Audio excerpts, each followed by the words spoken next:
Assalamualaikum warahmatullahi wabarakatuh. Perkenalkan, nama saya Narul Najar, NIM A11 2019 12212. Ini mempresentasikan hasil kerja dari workshop sertifikasi data scientist.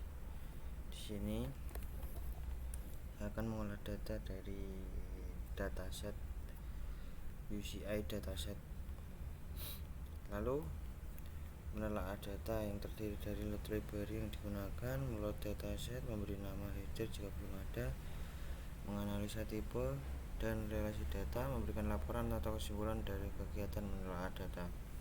Yang pertama ini meload library, yaitu pandas, numpy, terus sklearn, matplotlib untuk nanti statistiknya, seaborn juga missingno untuk mencari data yang hilang. Lalu kita akan meload datasetnya dari UCI dataset seperti ini. Ini menampilkan 5 data dari teratas. Di sini belum ada headernya ya, masih 0 1 2 3 4 5. Setelah itu nanti kita akan memberi headernya sesuai dengan nama fitur. Nah, untuk di datasetnya sendiri itu ada ID dan kelas yang saya ketahui, lalu saya menulisnya menggunakan ID dan kelas.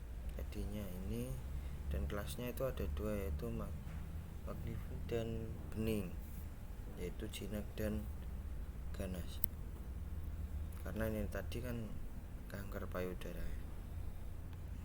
Terus kita tampilkan lagi kalimat data tadi. Nah, di sini ID dan kelasnya sudah terlihat.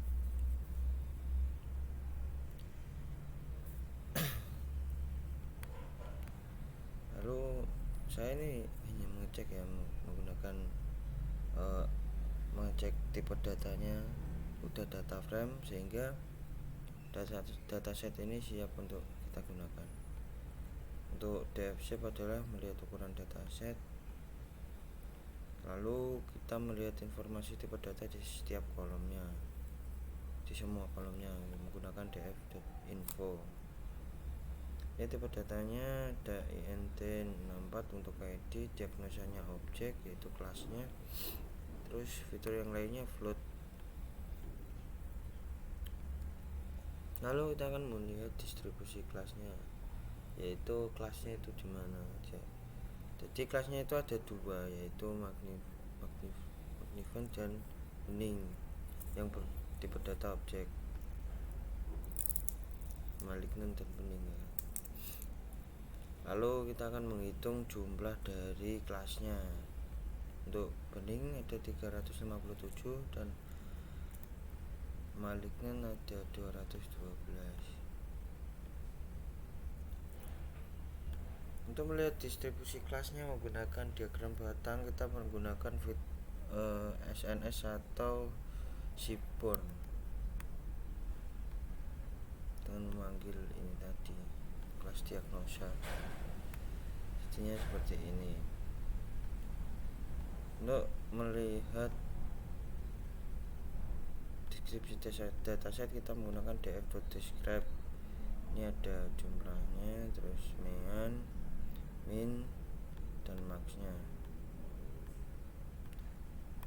Kemudian atau kesimpulan, ada satu fitur yang datanya berupa objek, jumlah fitur 32 kolom, jumlah distribusi Malignant atau ganas ada 212, sedangkan yang Bening atau jinak 357.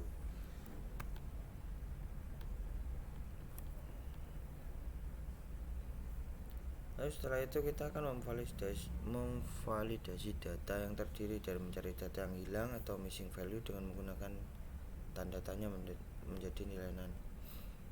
Di sini seharusnya datasetnya udah bersih, cuman saya ragu, lalu saya akan mencoba untuk mencari apakah ada data yang kosong atau tidak. Mereplace nilai kosong menjadi tanda tanya, lalu kita melihat lagi dengan dfet, yaitu menampilkan data 5 data teratas,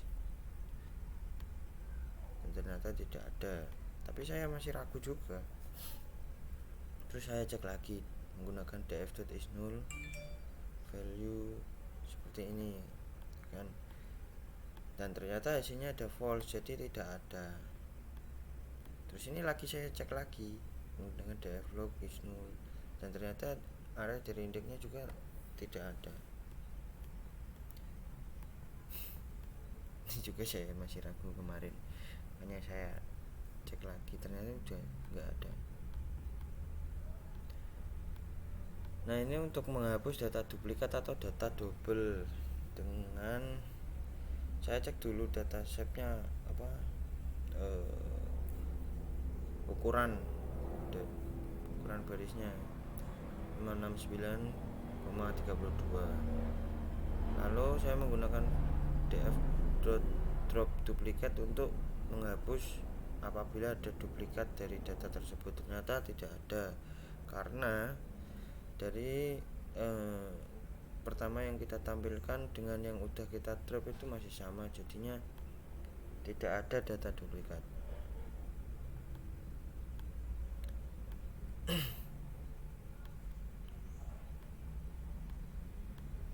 Nah, ini juga tidak ada yang bernilai konstan karena masih sama dengan nilai yang ada di atasnya tadi sebelum kita drop.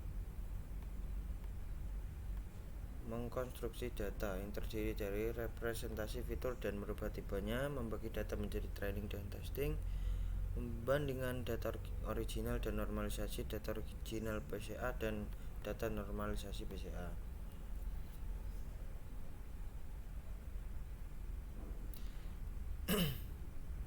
Nah, ini df diagnosa sama dengan Pandis faktor size df diagnosa 0 df ini maksudnya adalah saya mengubah diagnosa kelas diagnosa itu tadi kan tipe datanya berupa M dan B kan. Nah, lalu untuk operasi numeriknya itu kan tidak bisa, maka saya mengubahnya menjadi value 0 dan 1, yaitu 0 untuk ya M tadi dan 1 untuk beningnya B, supaya nanti bisa dilakukan operasi numerik. Nah, seperti ini. Diagnosanya akan berubah menjadi INT64 karena berubah menjadi 0 dan 1. Setelah itu kita akan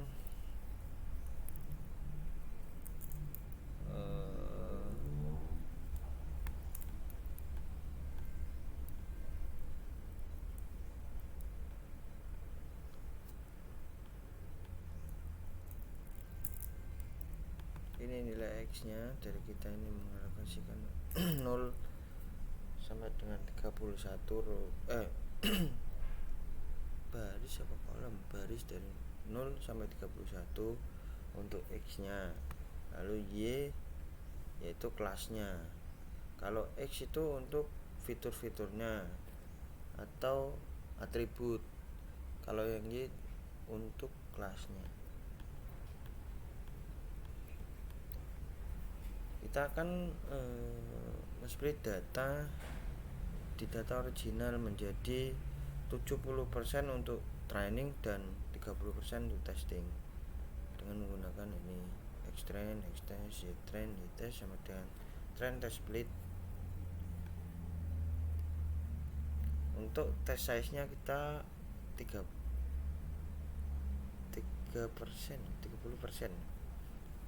random state 2022. Lalu kita akan menampilkan datanya seperti ini. Ini untuk perlakuan data original. Untuk data normalisasi, kita menormalisasikan data menggunakan standard scalar yang sudah kita imporkan tadi di atas. Ini array dari normalisasi dari standard scalar.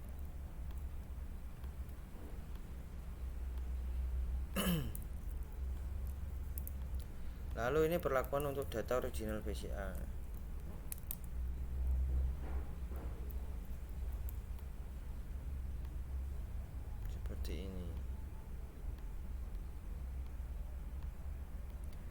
Sekarang ini visualisasi data original PCA.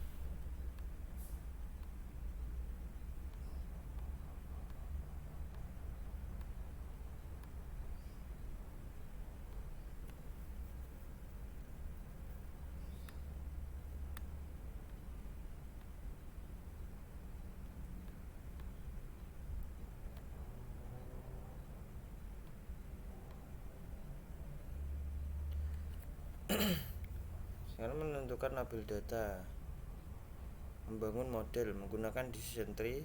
Parameter yang dipakai decision gini entropy. Skenario pengujian menggunakan akurasi, presisi, dan recall. Pengujian menggunakan data yang sudah dinormalisasi, data original yang diberikan PCA, dan data yang sudah dinormalisasi dan diberikan PCA. Decision tree-nya seperti ini, pemodelannya seperti ini. Ini untuk pipeline-nya ya. Ini pemodelan data original, ori classifier.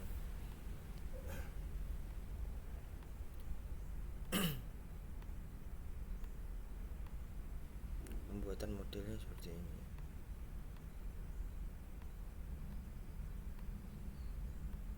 Ini normalisasi.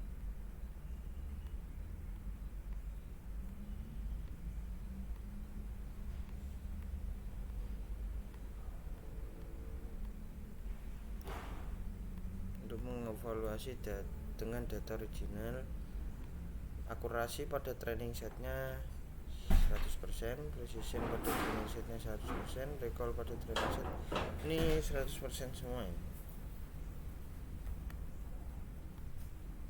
Untuk confusion metricnya isinya seperti ini.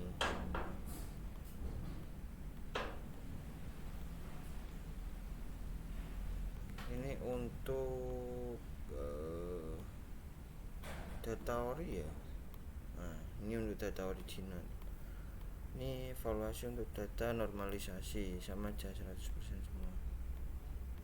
Kalau PCA jadinya 0,99. PCA data original juga seperti itu.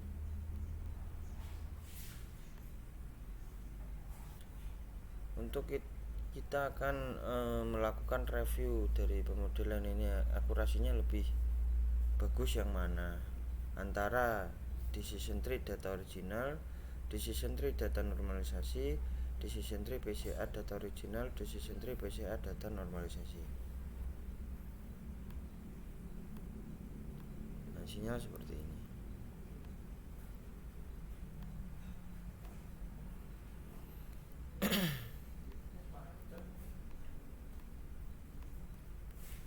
Untuk perbandingannya sendiri kita menggunakan Seaborn ya untuk membuat ini visualisasinya seperti ini, hampir 100%. Simpulannya, model terbaik dari dataset kanker payudara adalah menggunakan decision tree data original dengan nilai akurasi tinggi pada data training sebesar 100% dan akurasi testing 100%. Sekian dari saya. Apabila kurang jelas dalam menjelaskan, mohon maaf. Saya hanya menyampaikan apa yang saya ketahui. Terima kasih. Assalamualaikum warahmatullahi wabarakatuh.